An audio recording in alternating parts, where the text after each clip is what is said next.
How do you approach assessment in your language classroom? Is it about quizzes and tests on particular vocabulary and language structures, or do you focus on students demonstrating what they can actually do with the target language? Well, in this episode, I'm going to focus on integrated performance assessments. We usually just refer to these as IPAs. This type of assessment provides a chance to determine what students are actually able to do with the target language rather than just knowing about the language. So let's jump in.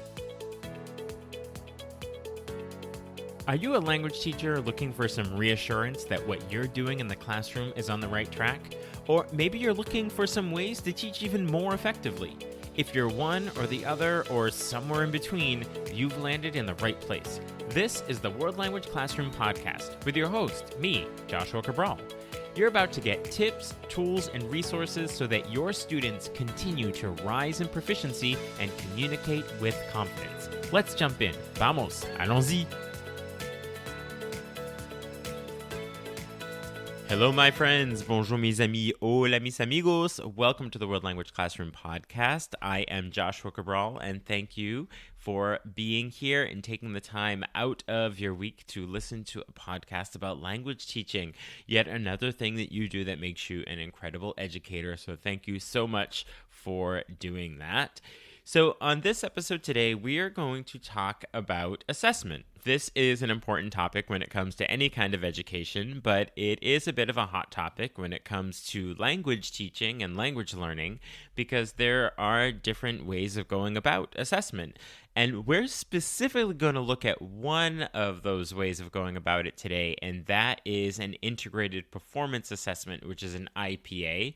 And we'll get into specifically what that looks like, how do you go about it, what are the pros and cons of it, and make sure that you're ready to go with an action plan for trying it out in your classroom if it is new to you. And if you're already using them, hopefully you will just get that confirmation that you are on the right track and feeling great about it. And as always, I'm looking to know how you are using them in your classroom. So if you can share out on social media, whether that's on Twitter or Instagram, and tag WL Classroom, then we can learn from each other and collaborate and reshare from there. So always interested to know what you're doing as well in your classroom.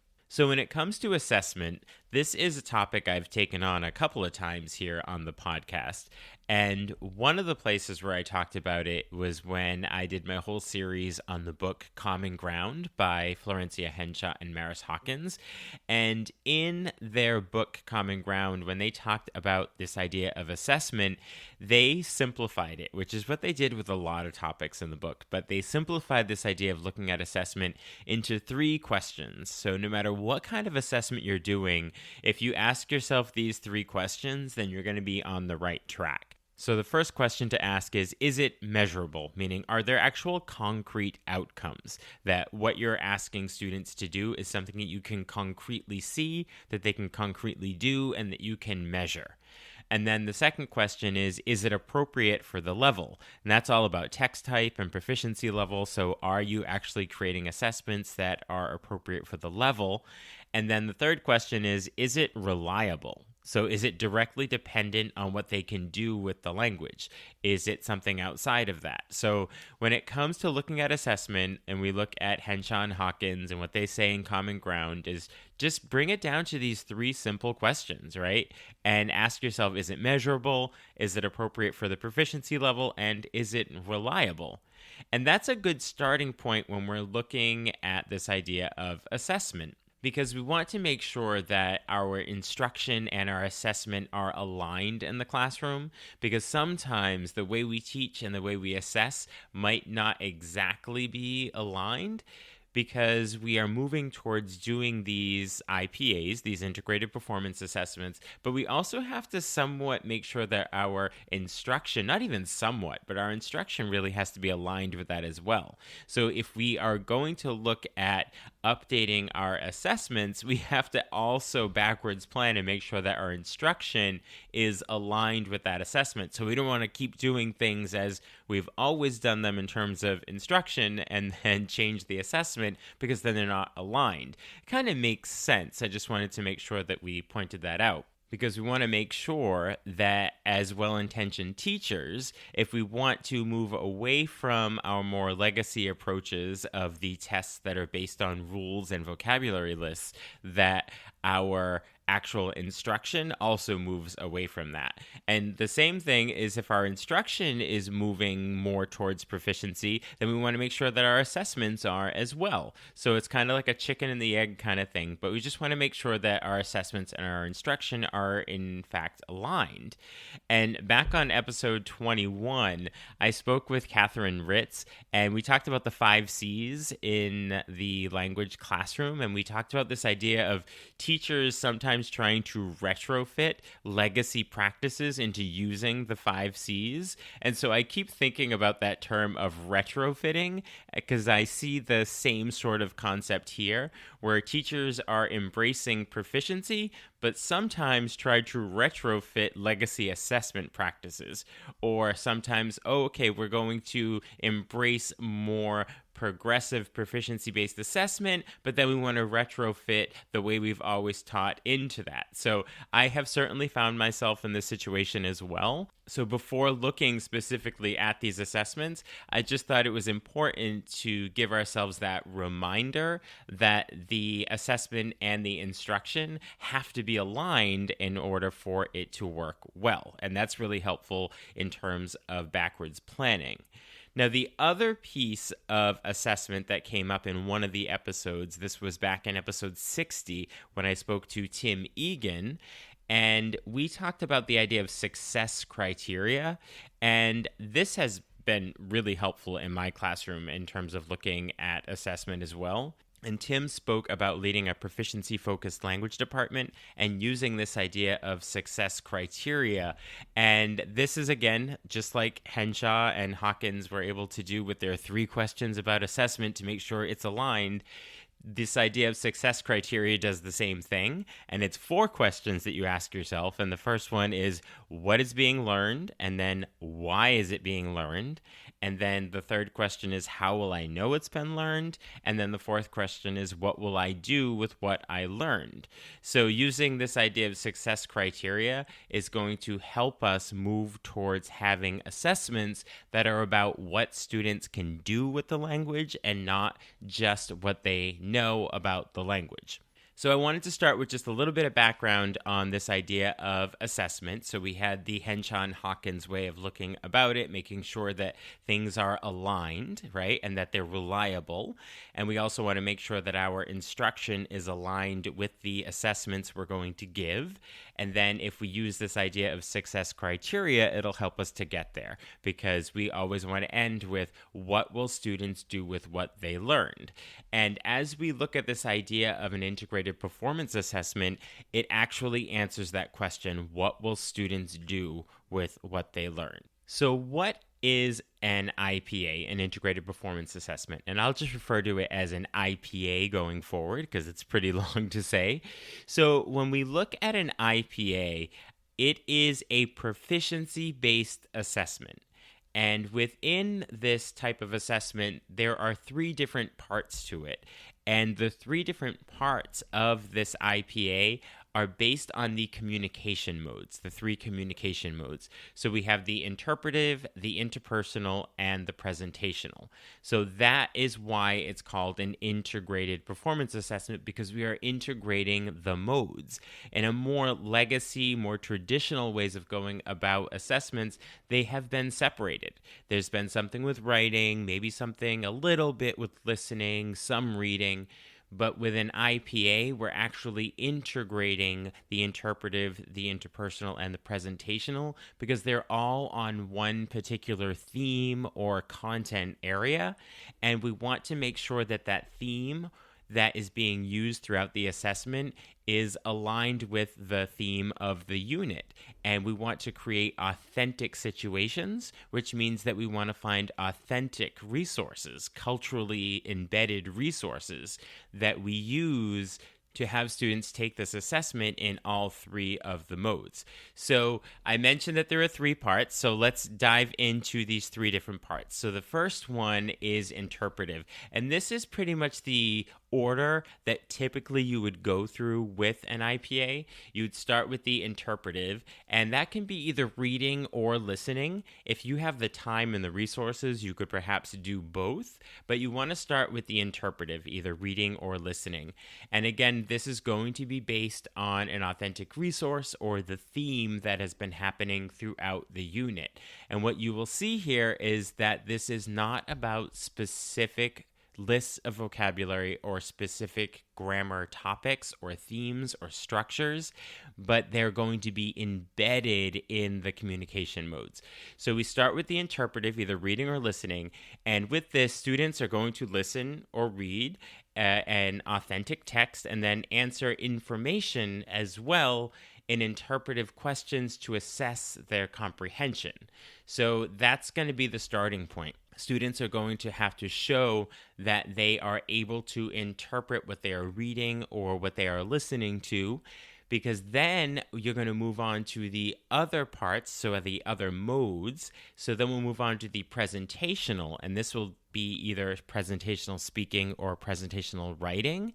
And this is where students will share their research or their opinions or their ideas in formats that are, I don't know, something like a speech or maybe a podcast, or they'll write a blog post, they'll do something with a social media post, some form of writing or some form of speaking that's prepared, but it's going to be on that topic or theme that was in the reading or listening that they did in the interpretive section.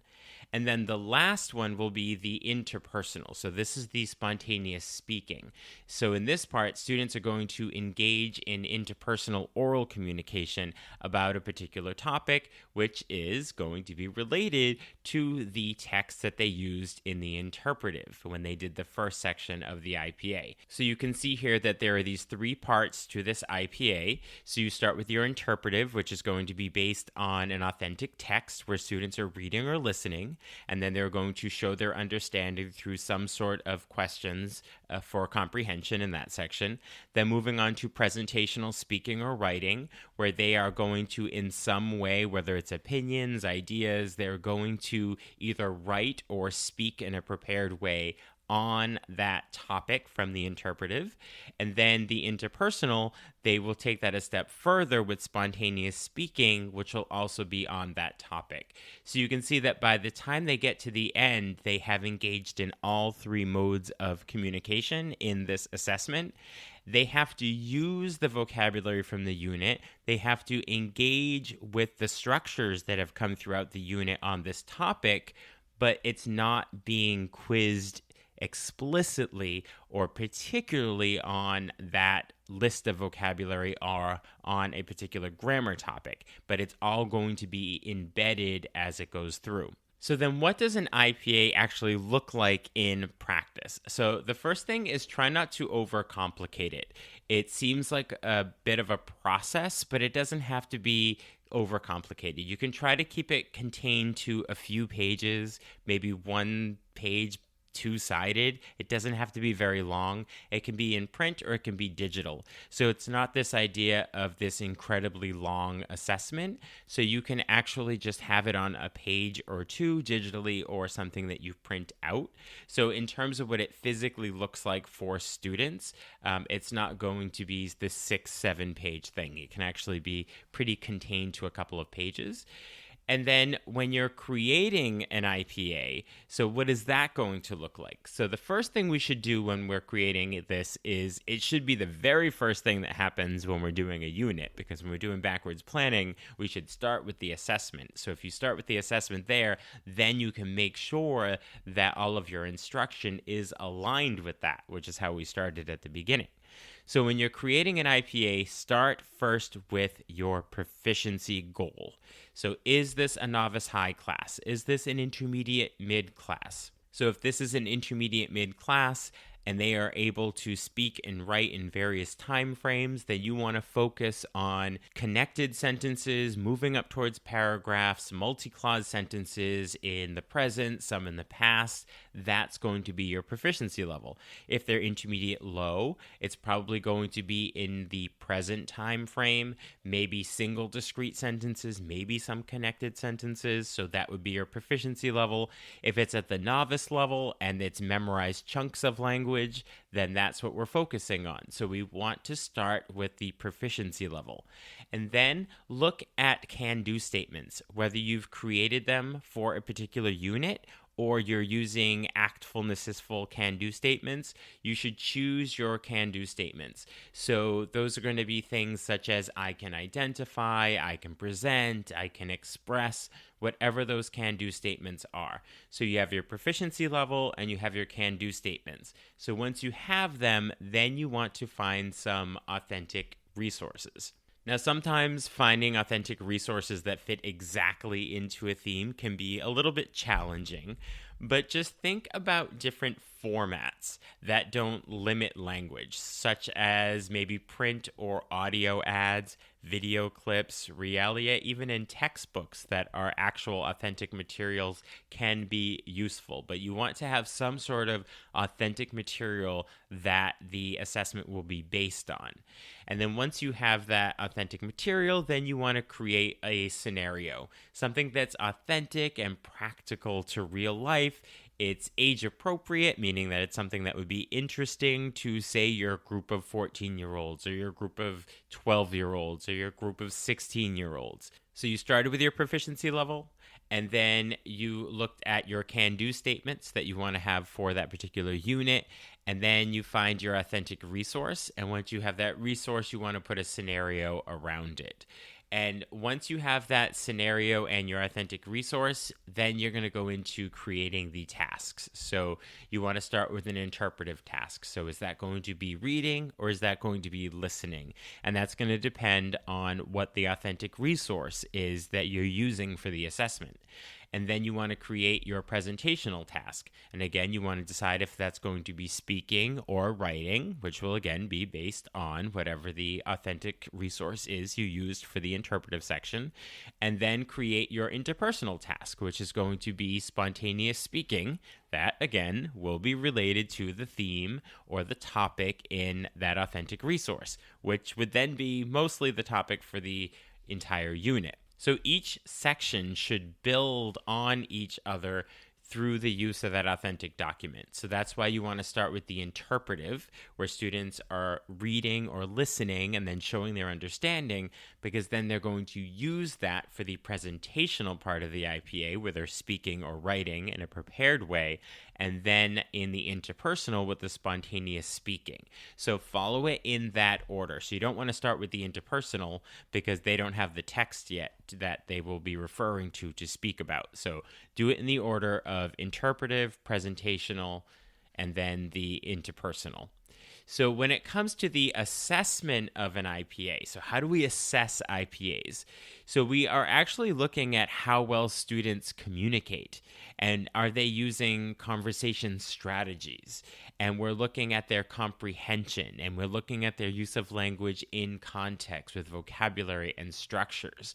So that is what we are assessing. We're assessing students' ability to communicate, to use conversation strategies, what they actually understand, and if they're able to use that vocabulary and those structures in context. So what we're not looking at in an IPA in terms of assessment is minor errors, spelling, verb forms, adjective agreement. If a language has different noun genders, there is a place for looking at these types of errors in spelling and adjective agreement and all of that. There is a place for that. It's just not in an IPA. An IPA is about using all of those to communicate in all the different modes. So the place for looking at spelling and verb forms and agreement and all that is in the more formative stages throughout the unit. If you're going to do more discrete point quizzes or something like that on grammar points or on spelling or different types of vocabulary, do that as formative assessments throughout the unit. So it is going to be their mastery of those in those earlier stages of those discrete point areas that is going to allow them to be successful on this summative IPA assessment, where you're not going to focus on those individual discrete point areas. That's going to come up earlier in their formative assessments. But for the summative assessment, it comes down to what can you actually do with it. So if we look back at that idea of success criteria that we started with, that where we asked what is being learned, why is it being learned, how do I know I've learned it, what do I do with what I learned? So that what do I do with what I learned, that's essentially what we're looking at and what we're assessing when it comes to an IPA. So the idea of an IPA sounds really great. I know that, and it is wonderful, and I highly, highly recommend that you try them in your classroom. And there are some pros and cons to them, so let's just be transparent about these. In terms of the pros, they're very much supported by ACTFL and all of our state organizations because they are proficiency-based. And if you have a proficiency-based classroom, then the summative assessment should be based on proficiency, because an IPA shows what students can do with the language within the communication modes.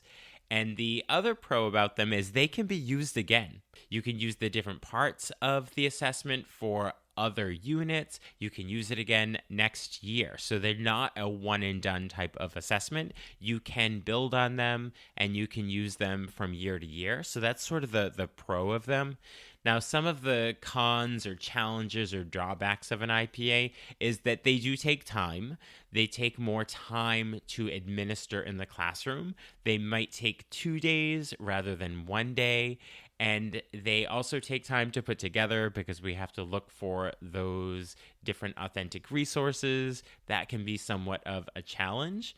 But what I would then recommend is that you try it out in phases, that you try it out not with all of the different communication modes right away, but don't start by doing a full-on IPA, but start by doing just the interpretive mode. So you get used to that, students get used to that. And then the next one, you can build on it by putting the presentational writing in addition to that. And then on a third unit or a fourth unit, then you'll put on the interpersonal speaking so that you're getting used to how to do it. Students are getting used to the methodology and how it's going to work and how to prepare for it. And the other challenge that students have if you're moving towards IPAs and moving away from more of the discrete point types of assessments is they're going to question, how do I study for this? Because they're going to be used to memorizing verb forms or lists of vocabulary or spelling or where accents go or what measure words are, all kinds of different things like that. But when it comes to being prepared for an integrated performance assessment, it's not particularly something you can study for because you are going to be listening to language in context. You're going to be speaking spontaneously. So it's a bit of a departure from what students are typically used to doing when it comes to assessments in a more traditional classroom. It's going to look a lot different than what assessments look like in their math classes, probably in their science classes. So they may be questioning, how do I study for this? And there isn't really a way to study for an IPA. It's about looking at how you've been engaging with the language throughout a unit, and now you're going to show what you're able to do with that. So it's more about staying engaged and involved throughout the unit that helps them be prepared for the IPA. So that's the answer to the question of, how do I study for this? So as I said, try it out in phases so that each communication mode is honed in and you figure out how you can build on it. And then keep an eye out for all types of possible authentic resources. Because if you're within a unit and you're looking for a specific type of resource, authentic resource on a particular theme, it always happens that you're just not going to find it because you're looking, you have your mind set on one particular thing you're looking for and you can't find the perfect one, and then you go down this rabbit hole of Googling around. So what I would say is anything that could possibly be an authentic resource, take a picture of it. Save it on your Google Drive. Have a folder on your Google Drive where you just put all kinds of authentic resources in there. Whether or not you ever use it, don't worry about that. Just put it all in there. And then when you are looking for authentic resources, go through there. Go through there and see if there's something in there that could be used for it. Because what's typically going to happen is you're going to come across really cool resources that you don't actually need right now, but that doesn't mean that you couldn't possibly use them in the future.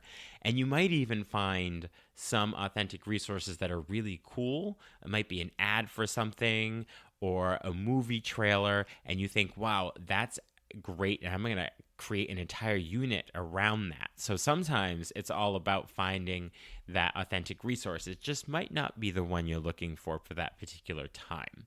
Quick recap with the IPAs that they are not about discrete point quizzes. They're not about looking at the lists of vocabulary and all that. It's about what students are able to do with the target language. And the integrated performance assessment has the 3 sections in the 3 communication modes. Start with the interpretive, because that's going to be the authentic resource they're interpreting that they will use when they're doing the presentational mode, which would be in writing or prepared speaking in some way. And then they'll also use that for their interpersonal section, where it's going to be more spontaneous speaking. Now that you have that idea, hopefully you can start out with one of the communication modes, really hone that in, and then build on it from there.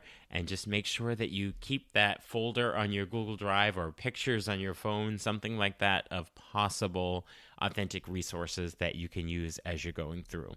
The other thing to keep in mind is to start with your proficiency level. Always start with the proficiency level and your can-do statements, and then find your authentic document and start creating from there.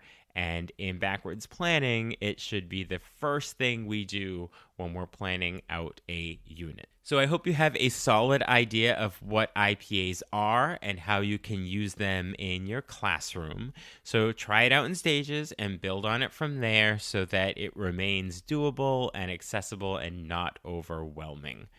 So be sure to check out the show notes where you will see a link to sign up for Talking Points, my weekly email newsletter. And in there, I have tips and resources for language teaching.